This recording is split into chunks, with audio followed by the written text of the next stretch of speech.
दोस्तों, जब भी आप किसी आईएएस ऑफिसर या आईपीएस ऑफिसर को देखते हो तो वाकई ही आपके अंदर भी एक सपना जन्म लेता होगा। काश मैं भी आईएएस ऑफिसर होता, मेरे पास भी ऐसी पावर होती। अगर ऐसा है तो यह भी सच है, जिंदगी में आप भी कुछ करना चाहते हो।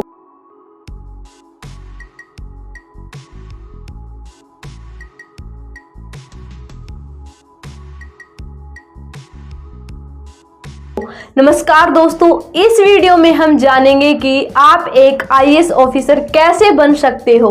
उससे पहले हम जानेंगे यूपीएससी क्या है।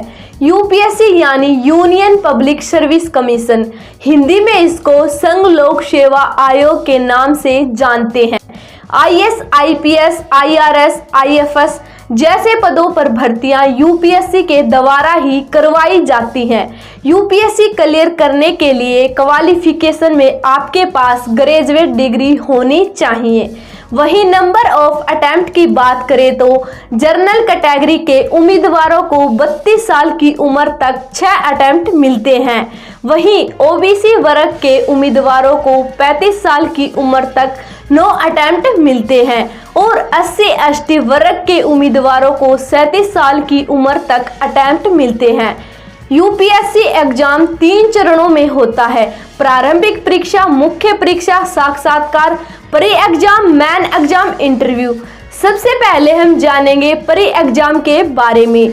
यूपीएससी के प्री एग्जाम में आपके 2 टेस्ट होंगे, जिसमें फर्स्ट पेपर में आपसे जीके जीएस के क्वेश्चन पूछे जाएंगे, जिसमें टॉपिक है भारत और विश्व का भूगोल, भारतीय इतिहास, भारतीय अर्थव्यवस्था, सामान्य विज्ञान और पर्यावरण। इसके साथ साथ करंट अफेयर्स भी पूछी जाती है।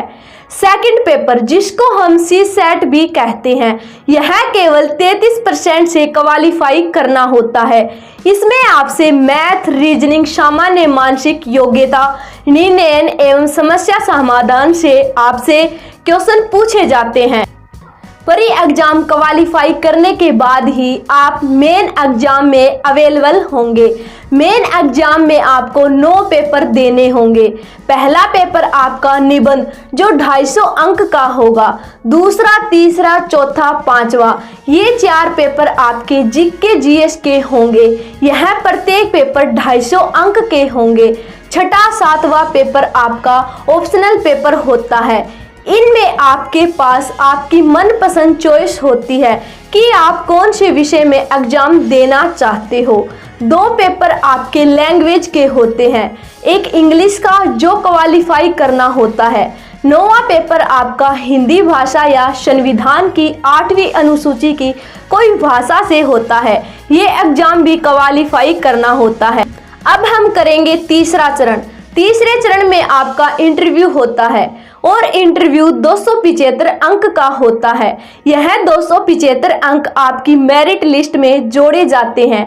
इन सब को क्वालिफाई करके आप एक आईएएस ऑफिसर या आईपीएस ऑफिसर बनने का सपना पूरा कर सकते हैं।